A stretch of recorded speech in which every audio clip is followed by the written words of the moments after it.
Hi there. This is Conscious Living and Power Radio. I'm Wendy Garrett. Thanks for tuning in. I appreciate your time. Hope you're having a fabulous day. And believe me, you're going to stick around for this guy. Doug Hayes. He's a miracle man. He's been, what do you say, dead or alive? It depends on what part of the time zone you tuned into when he was having this incredible experience. Because at one point, he was super, super close to kind of checking out.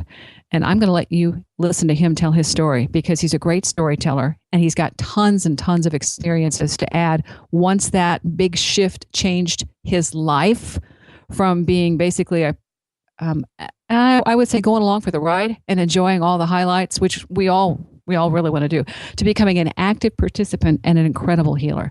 Doug Hayes' book, The Touch, is out now. And Doug, thank you for doing what you're doing. And I'm sorry it had to be such an earth-shattering, mind-blowing shift, but wow. What? Well, thank you for that and for that acknowledgement. I had to get thrown on my head and have Spirit put her finger on my chest and say, I'm talking to you now, before I could get my attention. So, it was pretty, it was pretty dramatic. Go ahead. The setup, because you were an experienced skier. So, I've been skiing I'd been skiing for almost 40 years. I was 7 years on ski patrol at Snow Summit in Southern California. And this was on Valentine's Day weekend, 2000, screaming busy weekend at Snow Summit. And we probably had 8,500 skiers on the hill, skiers and boarders on the hill that day. And I was out on patrol. It's snowing.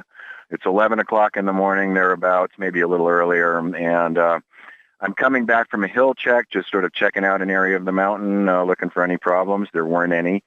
And I'm coming back to an area where we have the snow guns on.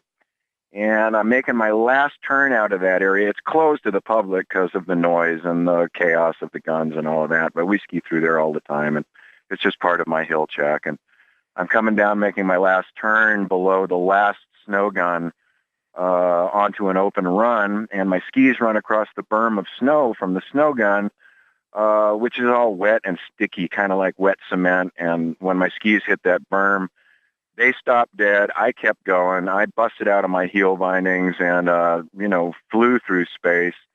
I figured I was going to do a perfect rotation and land on my back and, get up, dust myself off, and say something witty and charming to the people on the chair, like, don't try this at home, kids. This man's a professional.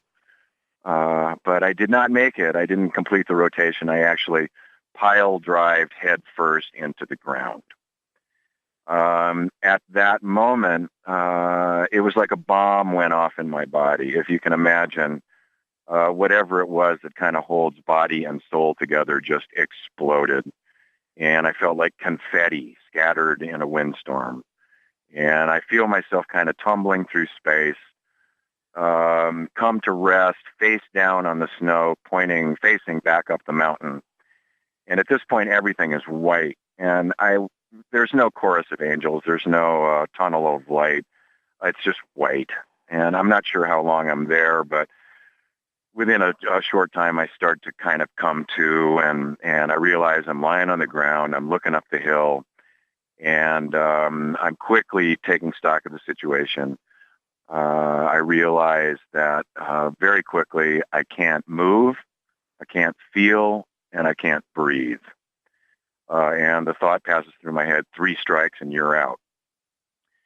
And I look up the hill. I don't know why. I just kind of look up that way. And I see my dad standing there. Now, this is a very unusual sight up in the mountains because, first of all, my dad's not a skier. Second of all, he's been dead for 7 years. And he's standing there looking not ghostly or ethereal or woo-woo at all. Just looks like my dad standing there in his old brown pants and yellow, what we used to wear, members-only windbreaker. And he's standing there looking like he's just come out for a walk. And the words come out. I can't really breathe or speak, but the words come out or transmit. What do I do now? And the intent of those words is, what do I do now to leave this shattered body and join my father higher up on the mountain? And he looks at me and says, just breathe. Some of the best advice I ever got from my dad. I looked down and saw that my chest was starting to rise and fall on its own again, and I could see the vapor puffing out of my mouth. And believe me, breathing beats the heck out of the alternative. And I look up to say thanks to my dad, and he's gone. So now I start to hear the radio traffic. Of course, I can't move. I can't key my radio or call for help. But one of my brothers has seen me from the chairlift and reported the incident. And I start to hear the traffic about my incident. And now the troops are on their way. First couple of guys that get there, Josh and Scott, both paramedics, start to ask me the usual questions to assess my level of consciousness, like, do I know my name, where I am, day of the week, who's the president? And I kind of look at them and say, guys, I know the answers to all of these questions. There's nothing wrong from my neck up. From my neck down, I cannot move or feel. I think I've broken my neck and severed my spinal cord. And I can tell by the looks on their faces that they concurred with my assessment. By this time, the rest of the team is starting to show up. 4 other guys, Eddie, Chuck, Alex, and Rick. All right, now let me put it in context for you. We have 150 patrollers thereabouts associated with our mountain. Of those, we might have 30 to 35 on the hill on any given weekend or holiday. Of those 35 or so, these are the 6 guys that showed up. All right, now all 6 of these guys, besides being the top drawer patrollers and paramedics, 3 of them were paramedics, so I had the top possible echelon of emergency care on the hill. These guys were all devout Christian men. Let me interject. I do not identify as a member of a particular religion. But these guys were all Christian guys, all deeply involved with their faith. It would feel inauthentic to say anything else. So shout out to Christ. Thanks, you got the job done. So I've got the top drawer patrollers and paramedics. And, you know, we used to call these guys the God Squad. Eddie was a minister, big congregation in Orange County, California. Alex and Chuck were 2 of his deacons. They have a dial-in prayer service. They do faith, spiritual healing all the time. That's their thing. And the other 3 guys are devout Christian guys, deeply involved with their faith. And this is the team that shows up to work my incident. At that point, so, Doug, that doesn't sound like an accident. That's yeah, pretty incredible. I don't see it. I don't see it as that. I see it as anything but that. I mean, it's really every step of this was so programmed, so ordained. It astonishes me still. It astonishes me to even be able to tell this story. See, to me, this is like textbook divine intervention. If you have a word, that's the category. Yeah, good choice of words. Yeah. So we reached the point in the scenario. They're about to roll me over onto my back, onto the backboard. And, you know, I've got the C-collar on, I've got oxygen on, and they roll me over onto the backboard. And I'm not kidding, Wendy, right at this moment, the clouds parted, diagonal shaft of sunlight struck us at the scene, illuminating the scene. And the boys went off book. And what I mean by off book is they did something which is not in our patrol manuals. I know, I went back and checked several editions. It's not there. They put their hands on me and they prayed. They prayed that Christ would be with us at the scene, that I would be healed, that my healing would forever be a demonstration of God's love, compassion, and will for me in my life and in this world, and that I would forever be a witness to that. In this moment, all of my fear left me. I became possessed by the idea that something much larger than me, than I, was happening here, and that I was just being called upon to play a part. And I suddenly understood that whatever that part was, even though I couldn't move or feel and didn't know if I would ever move or feel again, whatever that part was, I was willing to play it no matter what. And believe me, no matter what are very important words in this story. So the boys finished the prayer, And they go to fasten my hands across my chest for the ride down the hill on the toboggan. And they bring my right hand across my chest. It thumps on my chest. And I look at him, I say, I feel that. He brought my left hand across my chest, same thing, thumps across my chest. I said, I feel that. It wasn't like I just felt it now, but like, through a mattress or pillows or something, like very far away, but still there. Mm-hmm. I said, do me a favor, guys, knock on my boots. Well, yeah, they knocked on my boots. I was quickly able to identify left and right. So before the prayer, there was nothing. After the prayer, sensation began to return. It was just like somebody was flipping switches inside my body. I could feel like electrical currents running through my body. Mm-hmm. And so I quickly stepped into what I refer to as a state of grace. I recognized that something, shall I use the word miraculous, was taking place here. And by the time I got to Big Bear Hospital, I was just fully lit up in this experience. Normally we would fly someone in my condition out of there, but the weather was too bad. They couldn't get a chopper up there. So I spent the next 7 hours at Big Bear Community Hospital. Our assistant patrol director, Leanne, one of my very dear friends, was there, literally held my hand for 7 hours. And we got the first news about my condition.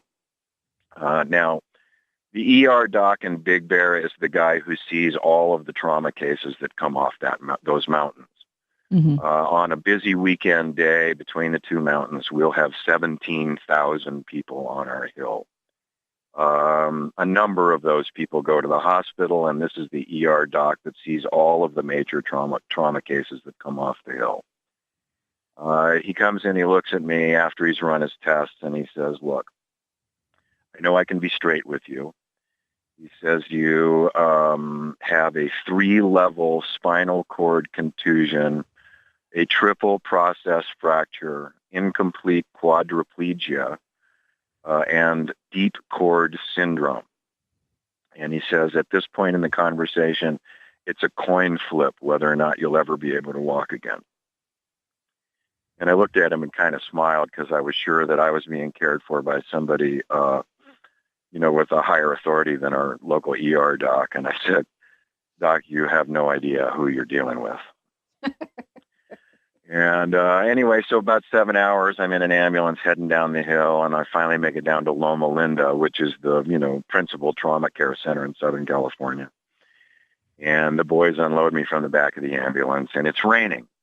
I feel the rain on my face, and I kind of smile and feel that and look up and say, boys, it feels like I'm being baptized. And one of these guys looks back at me and says, brother, I think you've already been baptized. On the mountain. Mm-hmm. So, yeah, right. So now I'm at Loma Linda, and I start to get a parade of visitors, my family and my friends and people that I love, and a lot of visitors from the mountain. A lot of my fellow patrollers come to see me. And I'd watch them come in, and they'd have these looks of horror and trepidation, like, the most horrible thing has happened to Doug, and, oh, my God. And they'd come in, and, I was in critical care at Loma Linda. My roommates were, gunshot victims and gang members, and it was quite a scene there, and really, really hard. And they would come in, my friends would come in, and I would just be all lit up. I would call it a combination of spiritual epiphany and morphine sulfate. And I would tell them the story of what happened on the hill. Not that they didn't know. Everybody that was up there knew the story. It was kind of legend at this point. And I'd tell them the story, and they would see that truly something was extraordinary was happening, and that I was getting better and stronger every day, and that I was going to be all right.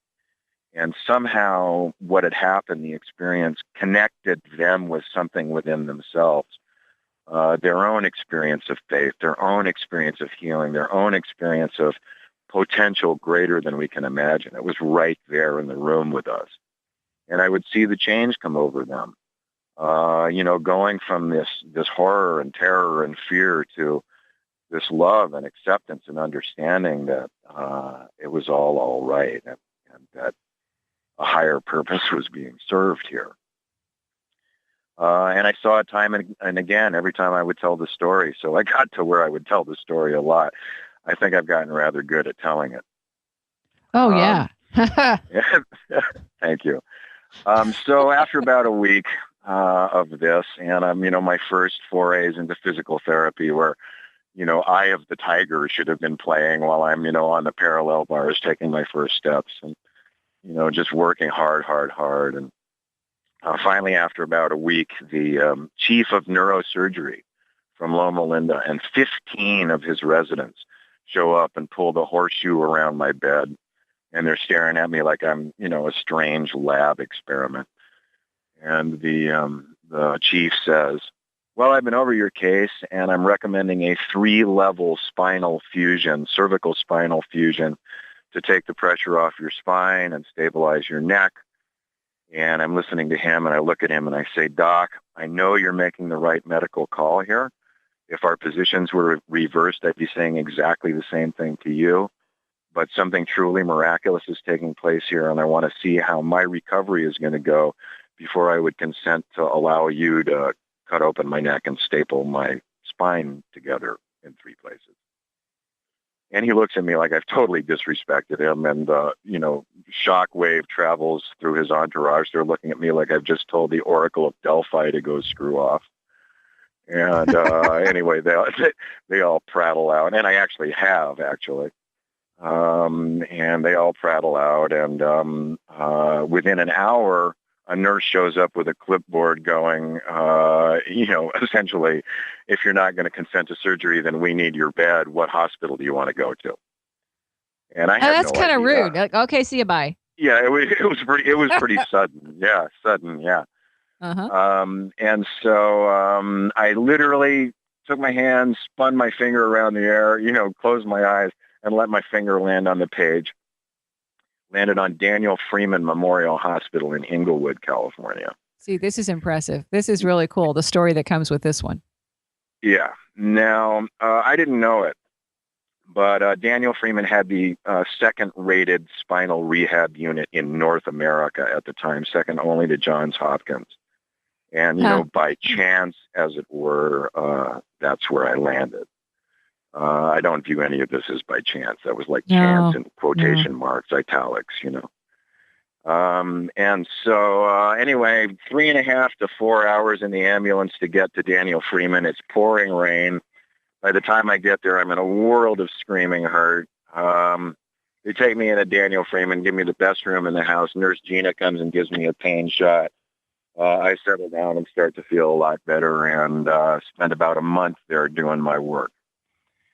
Now, I'm doing a lot of prayer and meditation, as you might imagine, at this point, because I'm really trying to understand what's happened. I'm in this just lit up, graceful experience, getting better and stronger every day, mind-blowing to the medical staff there.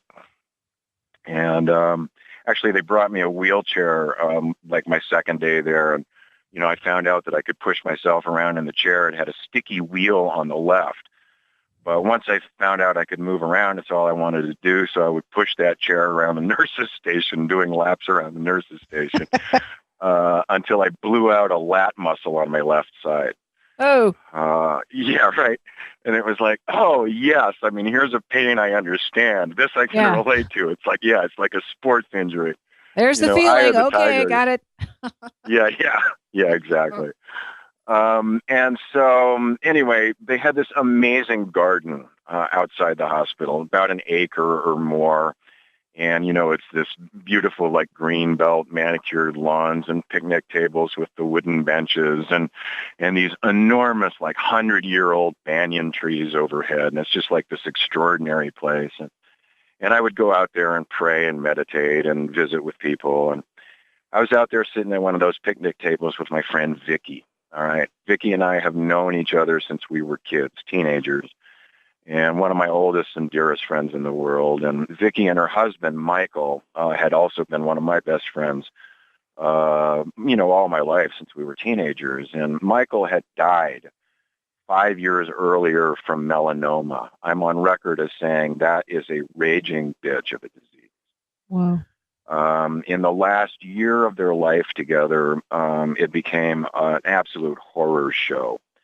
all of the pain and resentment and loss and trauma and fear and undoing and madness and resentment and hostility and anger and screaming. And oh my God, Wendy, you have no idea. It was just a horror show for a year. And when Michael finally died, of course it's a tragedy, young man dying. But at the same time, it was a huge relief to all of us, a complicated time. And we laid Michael to rest, and there Vicki and I are sitting in the garden, and I'm telling her the story of the men on the mountain who put their hands on me and prayed.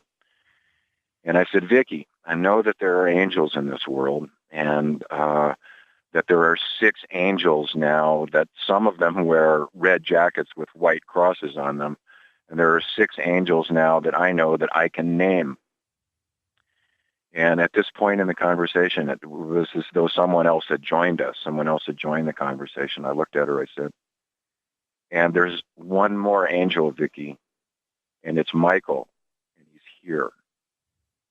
And for the next half hour or so, it always seems to be a half hour or so, I channeled a conversation between Vicki and Michael on the other side. It's a first-time experience. Mm-hmm. What they said is not important. The words are not important. But what they got to do was clear all of the energy from that last year together. And they got to forgive themselves and forgive each other. They got to say, I love you one more time. Yeah. I know, honestly, the love wasn't gone. It was all that thing of, oh my God, this isn't what I signed on for when I came here. How can this happen? Oh, I know. It's absolutely unimaginable. It's unthinkable. Mm-hmm. And so after a half hour or so in this space, I come out of it. I snap out. Again, it's like somebody flipping a switch. And I'm sitting there at a picnic table under the banyan trees with Vicki, and she's got, like makeup runs down her face. And, if I'd been wearing makeup, I'd have them too. And she says, do you know what just happened? Yeah. She says, do you know what just happened? And I said, I do, but I don't understand. I don't have a context for it. It's nothing like this has ever happened before. So I don't understand what just happened, but I do know what happened. And anyway, we hug and say goodbye. I go back up to my room, and that night I'm getting ready to go to bed, and Michael shows up again. And again, it's not like an apparition like my dad on the mountain, but it's the same presence and same energy. And he tells me something very specific he wants me to tell his wife. And it is so specific, in fact, that I think maybe it's just the morphine, maybe I'm just crazy, which on any given day is a possibility. And anyway, I didn't tell her right away. I held on to it all next day. Waited until just before I'm ready to go to bed the next night. And I finally picked up the phone and called her. I said, Vicki, Michael came to see me again last night, and he told me he wants me to tell you something very specific. She's like, yes. He said he wants you to reread the letter that he wrote you when the two of you first found out that he was terminal, the one you keep in the box under the bed. Oh.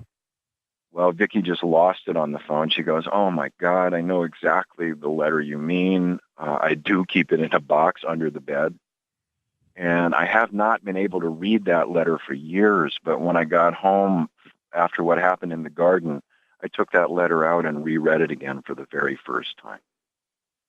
Mm-hmm. Now, this to me was the universe cracking open and saying, just in case you think any of this is a coincidence, pay attention.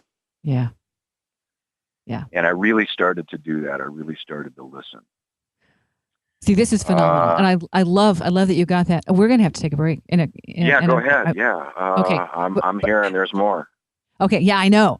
Okay. And if you're listening, the book is The Touch. You can get more information about Doug Hayes and this phenomenal recovery, a miracle, the way we define miracles. But the other thing too, is when we come back at the next break, I want you to talk about Macy, because I thought, what, if anybody could reach her, this is why I'm just laying the groundwork for Macy. I should have known that. Okay. Cause she's a keeper. She's a keeper. Yeah, and this story kind of sums that up. Okay. So you're listening to The Touch Doug Hayes explaining this incredible transformation he underwent as a result of getting a totally unexpected healing in a way that most of us would have just said, no, this is impossible. And yet it is possible. And this is a demonstration of how it really works in the real world. All right. This is Conscious Living. I'm Wendy Garrett, Empower Radio. Take a quick break while we take a quick break and come back and be amazed. All right. If you're not already.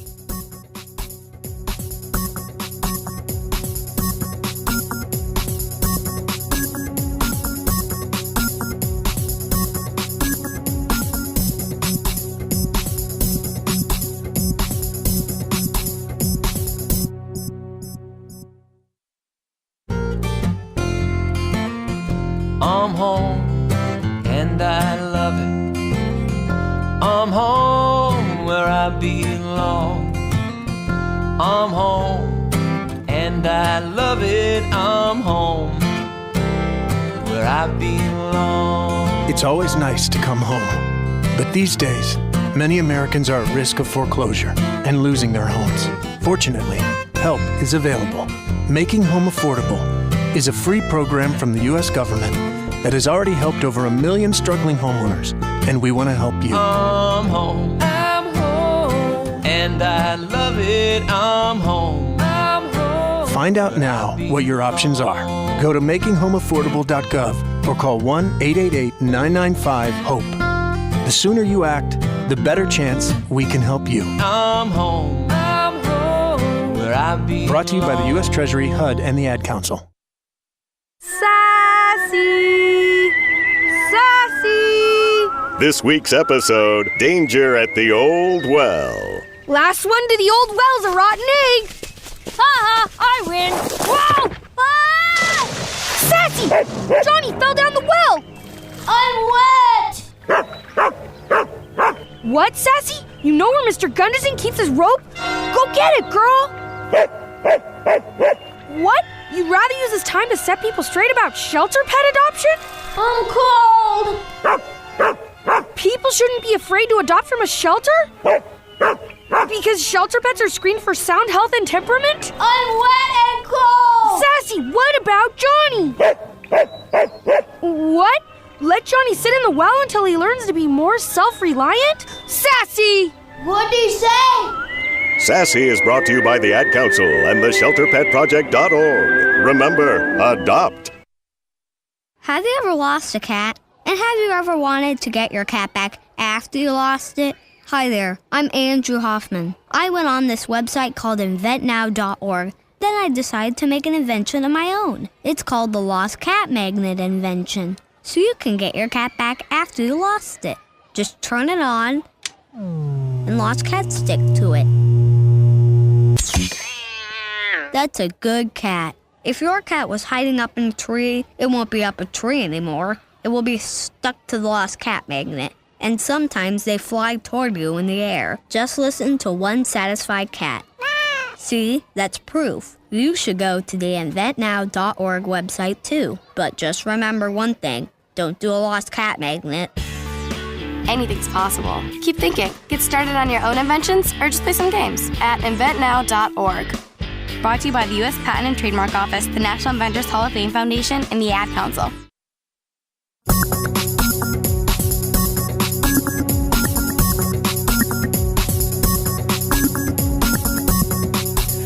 Conscious Living, I'm Wendy Garrett, Empower Radio. My guest, Doug Hayes, who has an incredible story, an incredible life at this point. And if you're going to have to read the book to get all the details about where he came from and how he got to this point, because it really is worth reading.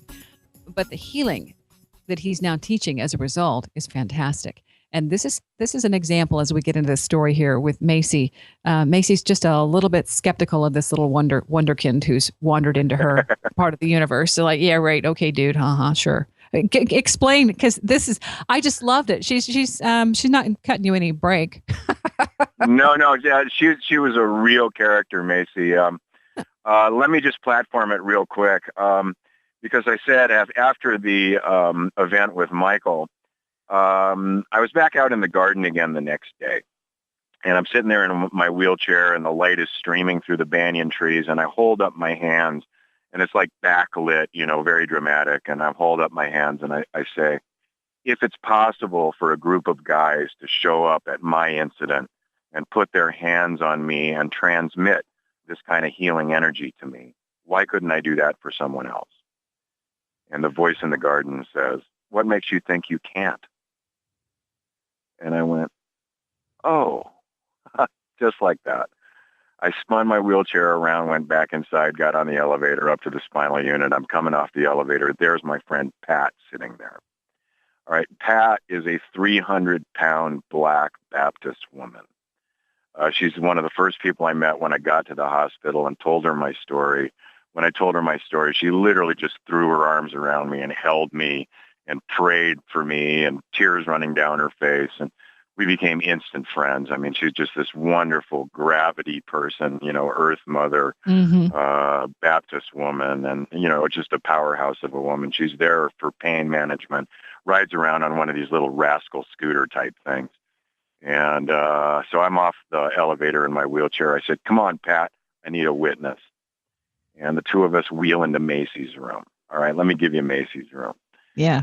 Macy is an 85-year-old black woman, tiny black woman, tough as nails, but she can't walk, she can't sleep, she won't eat, she has bed sores up and down her body, she will not participate in her therapy, she keeps the nurses running all night with her complaints and her misery and suffering, and they're right at the point where one of the nurses filled me in where they're about to flush Macy out of the program because she won't participate in her therapy, and off to a facility, God's waiting room, we used to call it, where she would surely die. And Macy and I had gotten to be friends. You know, I would go on rounds where I'd share with people and get their stories and tell them mine and share this wonderful miracle of healing that was taking place.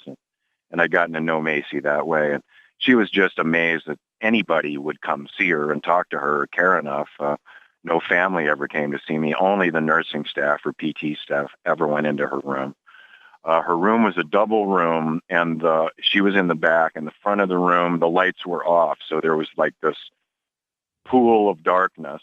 And then back in the back of the room, just a little bedside lamp, this kind of pocket of light back there. And Macy kind of shriveled up on her bed like a raisin on a marshmallow kind of thing.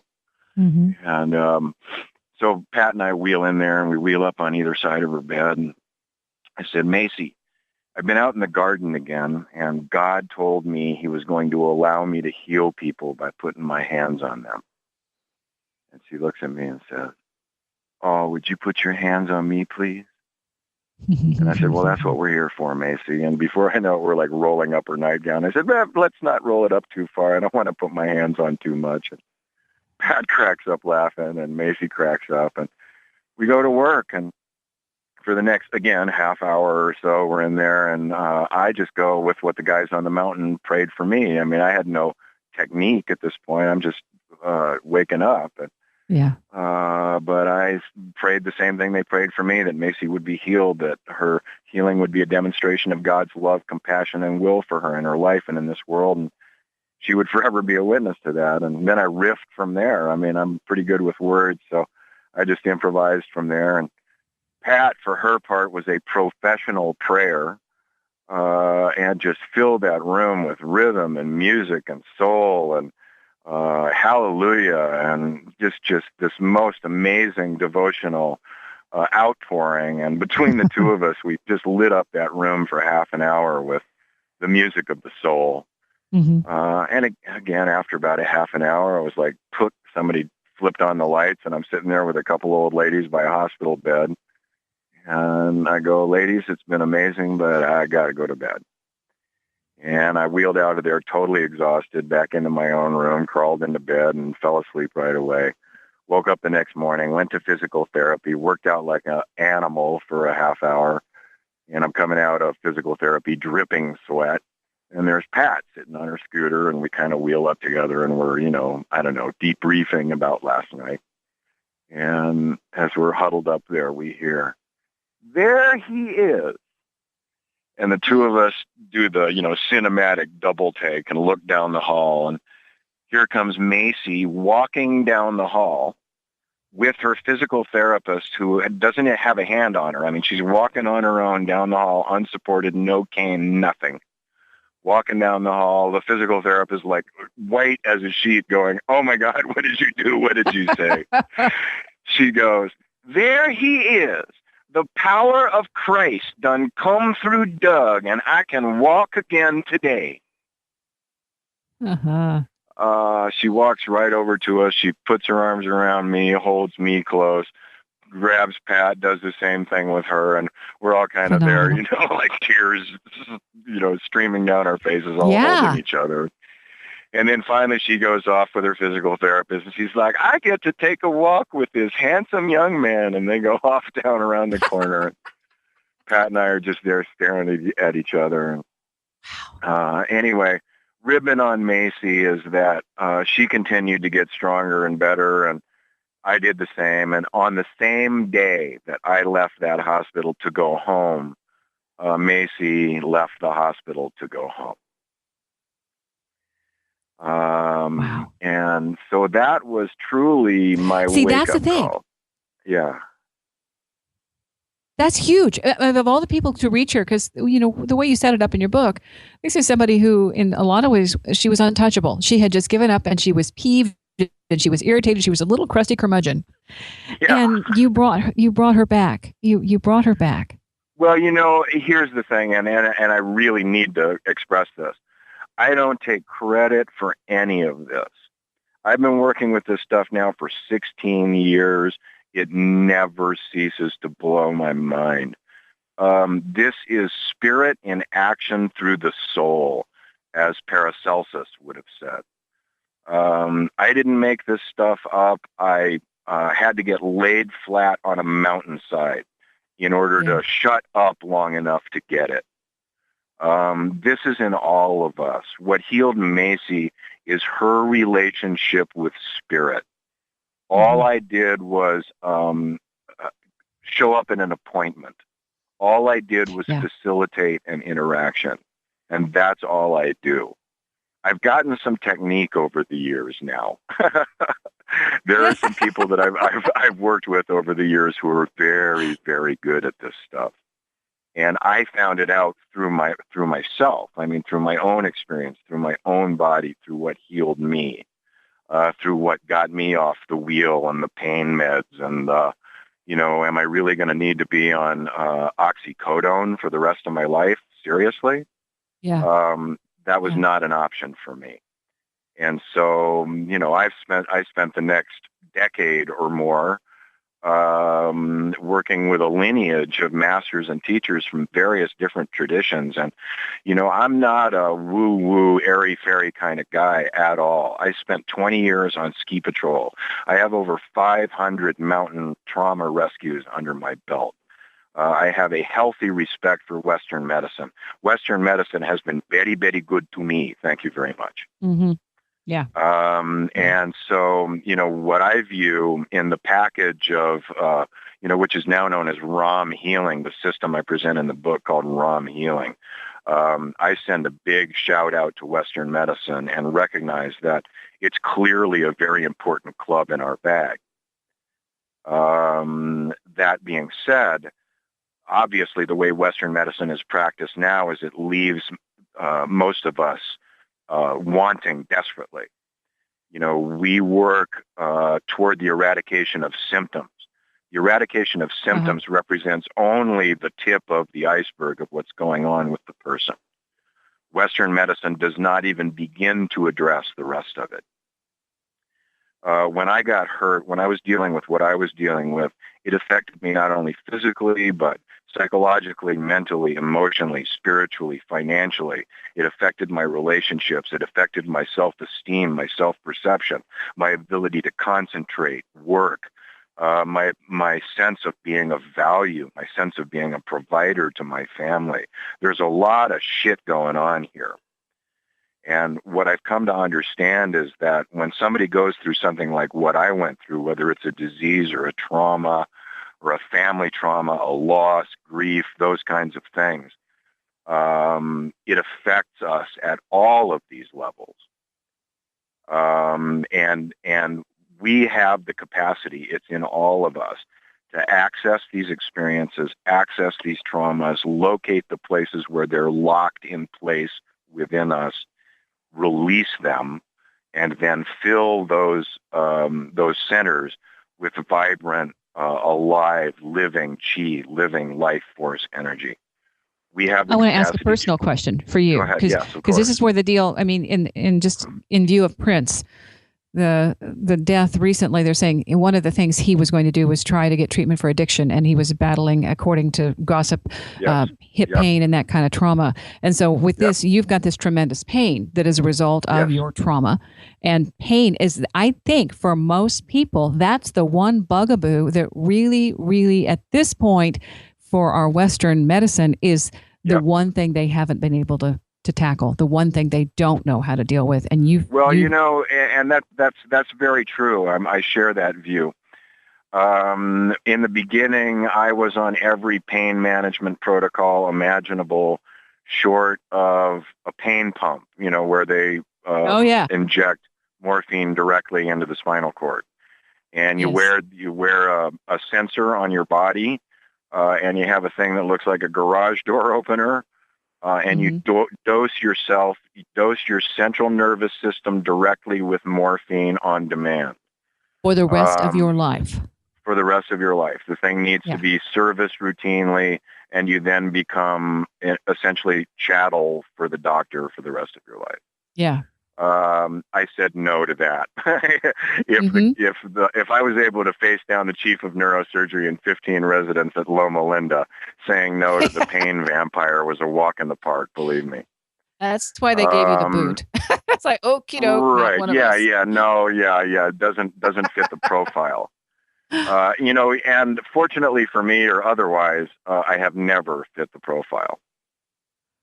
Well, that's the whole point. That's your way of dealing with this now, combining these practices, which really do take some integrity and they take discipline. That's for some people, a tough challenge to do that. It really that discipline is. You have is core. It's the toughest part of it for a lot of people. I will say this, and it sounds a little cliche, but I'm going to say it anyway this way. The way out is through. The way out is through. We must give up our resistance to pain. We must accept our pain. We must embrace and love our pain. That's a tall order. I mean, it's impossible for a mind to wrap itself around that. The options that are available are the surgical ones, or the things, the thing like what I just mentioned, the pain pump. Right. Or the eternal wheel of the pain meds, the narcotic pain meds. Those require that you continually up the dosage. They have far-reaching side effect consequences. I know from experience, and you wind up taking them with antidepressants, with stool softeners, with oh my God, it's just a mess. You'll wind up taking it's a different kind of death, different medications to manage the side effects. It's a different. You're killing your soul. You're killing all of the things that make you unique and make you that functioning human. All the little quirks, all the little idiosyncrasies. Absolutely true. What for you was the hardest? And now, are you still in pain? First question: are you still, after practicing all this? Do you still have pain? Well, I have some residual pain, but it would come down to like numbness and tingling in my hands and feet, in my extremities. I get a little bit of burning, kind of pins and needles in my lower legs. I'm hypersensitive, but that also seems to be true on a lot of levels. And so, but those things, I would rate my sort of, daily ongoing pain at around a 3 or a 4. When I was first brought in and experiencing the kind of pain that I had, it was unimaginable. They said on a scale of 1 to 10, what's your pain? I said about a 57. Yeah, I was. Okay, yeah. I was diagnosed with reflex sympathetic dystrophy. That's a really fancy way of saying this kind of pain doesn't go away. Get used to it. All right. Now, when I talk about That's not what you want to hear. Accepting your pain, oh, no, I know. Oh, you want to talk about angry? And that's part of it, too. I mean, the whole, anger and, just self-recrimination and all of that goes with it. It's just like setting yourself on fire. And so, I mean, that was really the journey. I mean, that was really the journey. And being able to walk into those areas of my life, which I did not need to look into before, because, everything was pretty much okay. Yeah, you had a phenomenal lifestyle before this in terms of, what we would consider it successful and a high achiever, fluent in anything you would put your mind to. You were like top notch. And you know what? I appreciate that. I like to think so. And I do feel like I've done some really good work over the years. I think the work that I'm doing now is the best work I've ever done. And it's important to hold, the trauma, in quotes, in context, because I have no regrets. The things that happened to me were important and were catalytic, were life-changing, and were life-affirming. I have nothing but an experience of gratitude for what happened to me. And I still use all of the same gifts, all of the same creative talents and all of that. And, I came up as an actor and spent years as a writer and producer and, wrote and produced a play. And I mean, I have an understanding and an appreciation for the dramatic, as is reflected in my life at this time. But this is real. And yeah, it's employing the same set of gifts and talents, but it's using them in a way that I never would have imagined before. If you had told me all those years ago when I was having that successful career in show business that I would be doing this now, I would have told you were crazy. If you had told me after what happened to me happened that I wouldn't be doing this now, I would have told you that you were crazy. See, my takeaway from it is that when you said woo-woo, this isn't woo-woo. It's like, because of your solid, grounded foundation and the way that you approached it and the immersion you underwent, I think this is the whole underscore for the thing. This stuff isn't woo-woo. No matter what people want to do to label it to frighten people, this stuff is in everybody. And it takes this kind of application to say, look, if he can do it, he can do it, there's something more to this. If you are doing this, there's a whole lot of validation saying, access it. And that's a really important underscore, and thank you for that. The guys, I found myself having to answer the question, what just happened?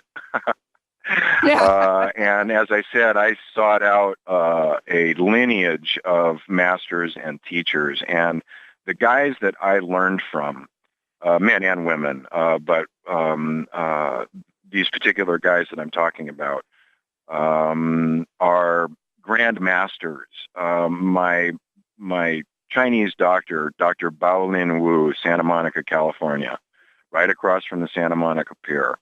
Dr. Baolin Wu, I'm going to hit you with a title right now that's going to blow your mind. 17th generation linear master of the Dragon's Gate School of Complete Reality Taoism from the White Cloud Monastery in Beijing. He is a double PhD with also a PhD in Western physiology. He is an OMD, Doctor of Oriental Medicine. He is the most present, grounded, brilliant, educated, both on the Western and Eastern doctor I have ever known. He is a master swordsman. Whatever you do, do not jump Dr. Wu in an alley. Or even in his dream. Forget it. So Dr. Wu, when he was 4 years old, was dropped off at the White Cloud Monastery, suffering from leukemia, in the final stages of leukemia and about to die. The monks at White Cloud saved his life with Qigong and herbal medicine and Chinese medicine and what those monks do over there. He lived in the direct tutelage of the abbot for 17 years at White Cloud. They then sponsored his his higher education, his Oriental medical doctorate, and his Eastern PhD, and then also his Western PhD in human physiology. The guy. To me, those things aren't coincidence either. He was dropped off, and I'm betting they knew he was coming. Oh man, the depth of some of these rivers is just astonishing. And so, I try not to resist them. I try not to like grab on and go, here's like something that makes sense to me. None of this makes sense to me. The depth of some of these people and the depth of some of these individuals is unthinkable by our standards. Yeah. Dr. Wu gets up every morning at 3:00 in the morning and spends 3 hours gathering qi before he goes to work in the morning. Wow. Oh my. Talk about an inner reservoir. Yeah, he's done this all his life. Another important thing, and this illustrates that, my Qigong masters, like Dr. Wu and Dr. Yuan, are all martial arts masters. My martial arts masters, Premier Grandmaster Don Baird, Grandmaster Maria Baird, Grandmaster Steve Pisa, are all Qigong masters. Mm-hmm. So there is an indelible link between Qigong, the practice of energy medicine, the practice of energy healing, and the martial arts. And what that points up is the necessity for regular practice. And that is what is illuminated and illustrated in the touch. I went with what works. I went with what worked for me. And that was a synthesis of Qigong, herbal medicine, breath work, light work, and martial arts. Mm-hmm. And so, we're taking a strong, practical, grounded, pragmatic, aggressive stance to our own recovery. We're taking responsibility for ourselves in ways that we never would have imagined before. And we view this as an opportunity. We see this as an opportunity to express who we truly are, and for that wave to emanate from us and to come through us and to touch others in their lives, and for that wave to continue to travel until it travels all the way around this world and connects us all. It does that anyway, whether we recognize it or not. Well, it's that little light bulb. All of a sudden it gets plugged into the circuit and oh my, the electric just lights up and then the circuits are firing for the first time on every single level. That's what this stuff does. You are a living example. It's truly extraordinary. I had the experience of working with this stuff. When the book, by the way, the first draft of the book was my master's thesis for my MA in spiritual psychology at University of Santa Monica. And when I first got to USM, I kind of, timidly raised my hand in class and shared some of this and said, I've had these experiences and I'm working with this healing energy. And if anybody wants to experience it, please get in touch. Well, that started a landslide for the next 2 years, every weekend, every month, in and out. I'm working with my classmates, their family members, and referrals, and did several hundred sessions over the course of the next couple of years. And I got to see this stuff in action in a way that was just unimaginable. And that's what the stories of that sort of unfolding are in the touch as well. I did not have any technique when I first began with this stuff. You got but 2 I did minutes, have the Doug. experience. So yeah. And I did have the demonstrations. And those continue. I used to say that when I first started using this stuff, I did a lot to achieve sort of minimal results. As I got better, as I began to get more technique, or as I began to get more involved with it, I began to do less to achieve more and more. Finally, as I got to what I would call a state of mastery, I've achieved my most dramatic results by doing nothing at all.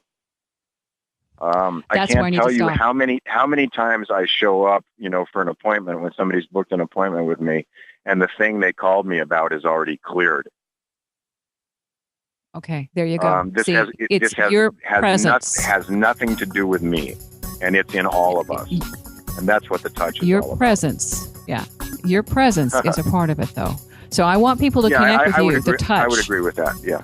Yeah. DougHayesHealing.com. Check it out. That's the place. And, yeah. Hey, thank you, Doug. Thank you. Are we out of time? Yes, we gotta go. See ya. All right, we gotta go. Well, that was wonderful, and thank you for having me.